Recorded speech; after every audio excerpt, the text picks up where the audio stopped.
আমরা যখন কাউকে সালাম দিই আসসালামু আলাইকুম, তখন কিছু সাধারণ মানুষ আছে না বুঝে ওয়ালাইকুম আসসালাম আবার ফিরাইয়া আসসালামু আলাইকুম। আবার কেউ পাতিলের সঙ্গে পা লাগলে চুমা দেয়, সালাম দেয়, মানে কপালে লাগায় সালাম দেয়। সালাম একবার দিছি, হুজুর শুনে নাই, হুজুর রেখা হুজুর সালাম দিছি হুজুর। আবার আরেকটা সালামের পদ্ধতি আছে, কপালে লাগায়, নাকে লাগায়, মুখে লাগায়। আপনাদের বাংলাদেশের একজন গর্ব আলহামদুলিল্লাহ নাম করে স্কলার, ইউটিউবে আপনারা হয়তো দেখেছেন বা সরাসরি দেখতে পারেন, শেখ আহমদুল্লাহ হাফিজাউল্লাহ নাম শুনেছেন? হ্যাঁ, বাংলাদেশের একজন শ্রদ্ধাভাজন আলেমে দিন। তো উনি একটি চমৎকার উত্তর দিয়েছেন এই যে পায়ে ধরে সালাম দেওয়ার ব্যাপারে। খুব চমৎকার একটা কথা বলেন তিনি। বলেন, ওনাকে প্রশ্ন করা হয়েছে যে পায়ে ধরে সালাম দেওয়া যাবে কিনা। মাশাআল্লাহ, আল্লাহ শেখের মাঝে বারাকাল্লাহু ফি, আল্লাহ তার মাঝে আরো বরকত দান করুন, এত সুন্দর উত্তর দিয়েছেন। তিনি বলেছেন যে পায়ে ধরে সালাম যে দিবেন, এখন ইসলামের পদ্ধতিতে সালাম দিলে সালামের জবাবও দিতে হয়।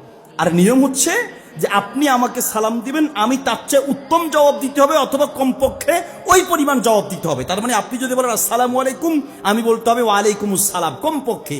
উত্তম হচ্ছে আপনি বলেন আসসালামু আলাইকুম, আমি বলবো ওয়ালাইকুম আসসালাম ওয়া রাহমাতুল্লাহ। আপনি বলেছেন আসসালামু আলাইকুম ওয়া রাহমাতুল্লাহ, আমি জবাবে ওয়ালাইকুম আসসালাম ওয়া রাহমাতুল্লাহি ওয়া বারাকাতু, মানে একটু বাড়িয়ে বলা উত্তম। বুঝতে পেরেছি? তার মানে সালাম যা দিবে সেই পরিমাণ জবাব দিতে হবে, অথবা তার চার উত্তম পদ্ধতিতে জবাব দেওয়া হবে, দিতে হবে।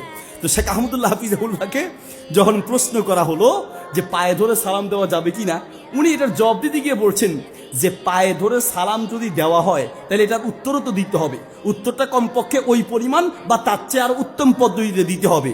এখন জামাই যদি শ্বশুর আর শাশুড়ির পায়ে ধরে সালাম দেয়, এটার জবাব কেমনে দিবে সেটা বলেন। মা বাপকে যদি ছেলে পায়ে ধরে সালাম দেয় তাহলে এটার জবাব কেমনে আসবে? তাহলে জবাব উল্টা দিতে হবে না কি?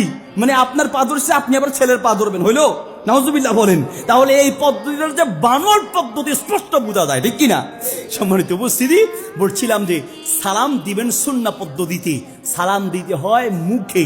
আবার আরেকটা সালামের পদ্ধতি আছে, কপালে লাগায়, নাকে লাগায়, মুখে লাগায়। তার মানে রিক্সার ড্রাইভাররা প্রথম যে টাকা পায় এটাকে ব্রেকশোর সাথে লাগায়, কপালে লাগায়, নাকে লাগায়, মুখের মধ্যে বাপদাদার নাম ডুবাইয়া সুমা খায়। ক্যাশে দোকানদাররা প্রথম যে টাকা পায় ওটাকে ক্যাশে লাগায়, কপালে লাগায়, নাকে লাগায়, মুখে লাগায়, বাস চুমা দেয়। এই আবার কেউ পাতিলের সঙ্গে পা লাগলে চুমা দেয়, সালাম দেয়, মানে কপালে লাগায় সালাম দেয়। এই পদ্ধতিও হিন্দুয়ানি পদ্ধতি, অমুসলিমদের পদ্ধতি।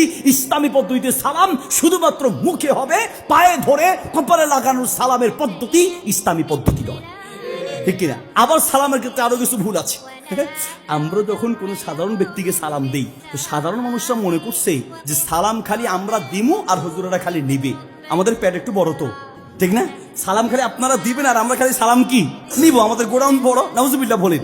সালাম খালি আপনারা দিবেন আর আমরা নিমু, এইরকম কোনো পদ্ধতি নাই। তো এটা মনে করে ভুলটা কি করে, আমরা যখন কাউকে সালাম দিই আসসালামু আলাইকুম, তখন কিছু সাধারণ মানুষ আছে না বুঝে ওয়ালাইকুম আসসালাম আবার ফিরাইয়া আসসালামু আলাইকুম, আছে কিনা? মানে আমরা সালাম দেওয়ার পর আসসালামু আলাইকুম, এবার হে চিন্তা করে আরে হুজুরে আমার সালাম দিয়ে ফেললো, কেমনে হয়? তো হুজুরের সালামটা নিয়ে আবার হুজুরে ফিরাই সালামটা দেয়, আসসালামু আলাইকুম। সালাম দিছি, আমরা বললাম ওয়ালাইকুম, আমরা সালাম দিলাম আসসালামু আলাইকুম, সে বলবে ওয়ালাইকুম আসসালাম, শেষ না, ওয়ালাইকুম আসসালাম বলে আবার আসসালামু আলাইকুম। আবার কিছু ভুল আছে, কষ্ট হচ্ছে আপনাদের। সালাম দিছেন আমি শুনি নেই, একবার দিয়েছেন শুনি নেই, দুইবার দিবেন, আবার দিবেন, আমাকে সালাম দিবেন আসসালামু আলাইকুম, শুনি নাই, আপনি আবার বলবেন আসসালামু আলাইকুম, শুনি নাই, আবার বলবেন আসসালামু আলাইকুম, ব্যাস। কিন্তু আমরা কি বলি, সালাম একবার দিছি, হুজুর শুনে নাই, হুজুর রেখা হুজুর সালাম দিছি, হুজুর হুজুর সালাম দিছি, মানে সালাম দিছে তো আমি শুনি নাই, তো ডাইকা কি কয় হুজুর সালাম দিছি সালাম, তা আপনি আসসালামু আলাইকুম বললেই তো হয়ে যায়। এইভাবে যে কত ভুল কি বলবো রে ভাই। এক সালামের পদ্ধতি নিয়ে কত যে ভুল আছে। সালামের প্রচলন করবেন। আমরা সুন্নাহ পদ্ধতির সালাম দিতে লজ্জা পাই না, কিন্তু বিদাতি পদ্ধতির আর কুসংস্কার পদ্ধতির হিন্দুয়ানি পদ্ধতির সালাম দিতে তখন লজ্জা লাগে না।